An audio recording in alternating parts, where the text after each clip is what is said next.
میرا دل بدل دے، میرا دل بدل دے، میرا دل بدل دے۔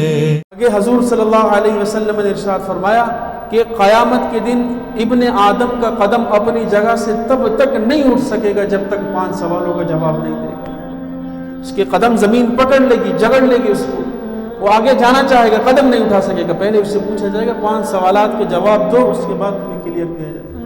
پہلا سوال اللہ کے نبی نے فرمایا یہ کیا جائے گا، بتاؤ عمر کہاں فنا کی؟ تمہیں اللہ نے عمر دی تھی 40 سال، 50 سال، 60 سال، 70 سال، پہلے کل عمر کا حساب لیا جائے گا۔ بتاؤ اللہ نے تمہیں عمر جیسی خوبصورت نعمت دی تھی، کہاں ضائع کر کے؟ اس عمر کا حساب دو تو اللہ حساب لے گا، ایک ایک رات کا حساب لے گا، ایک ایک دن کا حساب لے گا، ہمارے ایک ایک عمل کا حساب لے گا۔ اندھیروں میں کیے ہوئے، تنہائی میں کیے ہوئے ایک ایک عمل کا حساب دینا پڑے گا۔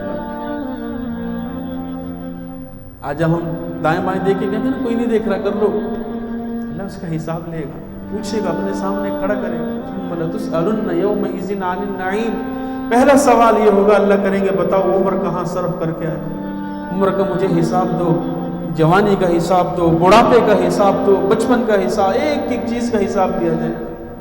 اللہ کے نبی نے فرمایا دوسرا سوال یہ، حضرت عبداللہ ابن مسعود رضی اللہ عنہ سے روایت ہے، فرمایا دوسرا سوال یہ ہوگا، اور بلکہ یہ جو عمر کا حساب ہے، اللہ کہیں گے میں تمہیں وقتاً فوقتاً آگاہ کرتا رہا، ایسا نہیں تھا کہ تمہیں آگاہ کرنے والے نے آگاہ نہیں کیا۔ اللہ نے قرآن کے ذریعے آگاہ کیا، جناب محمد الرسول اللہ کے ذریعے آگاہ کیا، پھر وقتاً فوقتاً تمہیں لوگ اس بات کی یاد دہانی کرواتے رہے کہ بھائی تم نے مرنا ہے، اللہ کی بارگاہ میں پیش ہونا ہے۔ تم جوانی کے اندر تھے، تم بڑھاپے میں آئے تو تمہاری داڑھی اور بالوں کی سفیدی نے تمہیں آگاہ کیا کہ جب فصل پک جاتی ہے اس کے کٹنے کا امکان زیادہ ہو جاتا ہے، جو فصل پک جائے اس کے کٹنے کا امکان زیادہ ہو جاتا ہے۔ تو یہ سفید بالوں نے تمہیں آگاہ کیا کہ تمہارا وقت قریب آ رہا ہے۔ پھر تمہارے گھر کے اندر تمہاری اولاد پیدا ہوئی تو تمہیں اس نے آگاہ کیا کہ میں آ گیا ہوں، اب تمہارا زمانہ قریب ہو گیا ہے، تم باپ بن گئے ہو، پہلے خود بیٹے تھے اب باپ بن گئے ہو۔ پھر جب پوتا پیدا ہوا پوتا، پھر اس پوتے کے جب تم دادا بنے تو اس نے تمہیں آ کر خبر دی کہ اب میں آ گیا ہوں، تمہاری ضرورت ختم ہو چکی ہے۔ اس پوتے کے آنے نے بھی تمہیں آگاہ کیا کہ اب تمہاری لاسٹ سٹیج ہے، آخری مرحلے ہیں، تم نے جانا ہے، لیکن ہم پھر اس کو بھول بھلائیاں میں کہتے ہیں۔ اللہ کہتے ہیں پوری زندگی کا حساب لوں گا۔ دوسرا اللہ کہتے ہیں خاص طور پہ حضور صلی اللہ علیہ وسلم کہ اللہ تب تک زمین تمہارے قدم نہیں چھوڑے گی جب تک اللہ تم سے تمہاری جوانی کا حساب لے۔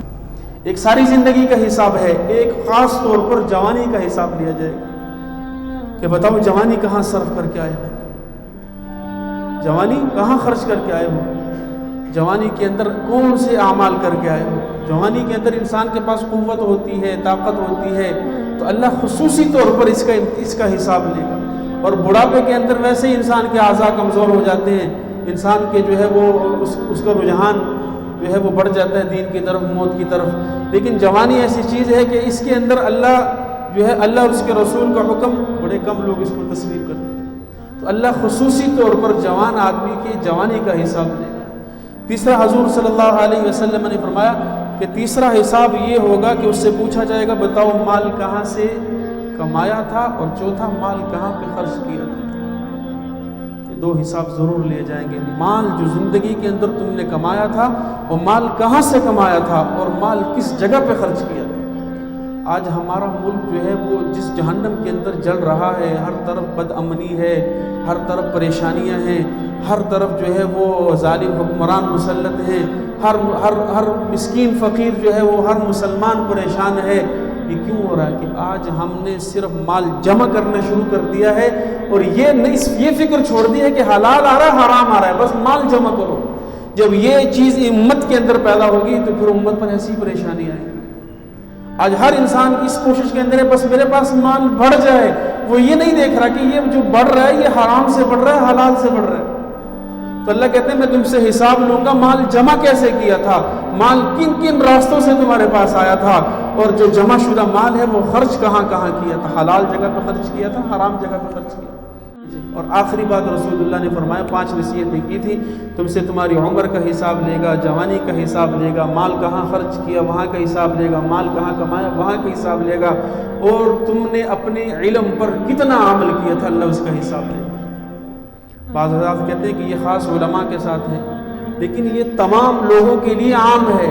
ہاں ایک روایت میں آتا ہے کہ قیامت کے دن سب سے پہلے جہنم کے اندر ڈالے جانے والا ایک عالم ہوگا، اللہ جہنم کیا اس سے بڑھکائے، کیونکہ اس نے علم حاصل کیا تھا صرف شہرت کے لیے، لوگوں کو دکھانے کے لیے، اللہ کی رضا کے لیے نہیں۔ لیکن کسی انسان کے پاس اتنا علم نہیں ہے۔ کیا کسی مسلمان کو نہیں پتا کہ نماز مجھ پر فرض ہے؟ کون ایسا مسلمان ہے جس کو اس بات کا علم نہیں ہے کہ نماز مجھ پر فرض ہے؟ کون سا ایسا مسلمان ہے جس کو اس بات کا علم نہیں ہے کہ جماعت کے ساتھ نماز پڑھنا سنت موقدہ ہے؟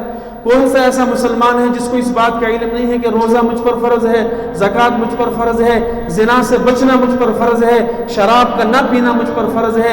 کون سا ایسا مسلمان ہے جس کو یہ پتہ نہ ہو کہ غیبت حرام ہے، جھوٹ حرام ہے، چغل خوری حرام ہے، مسلمان کے گھر سے چوری کرنا حرام ہے، بلکہ کسی بھی جگہ سے چوری کرنا حرام ہے، ڈاکہ ڈالنا حرام ہے، قتل کرنا حرام ہے؟ ہر ایک کو اتنا علم ضرور ہے، اسے اتنی خبر ہے کہ نماز بھی فرض ہے، روزہ بھی فرض ہے، زکوٰۃ بھی فرض ہے، حج بھی فرض ہے، جھوٹ حرام ہے، غیبت حرام ہے، زنا حرام ہے، شراب حرام ہے۔ کیا اتنا علم کسی بھی مسلمان کے پاس نہیں ہے؟ جس کے پاس جتنا علم ہوگا اللہ اس سے اتنا حساب لے گا۔ میرا دل بدل دے، میرا دل بدل دے۔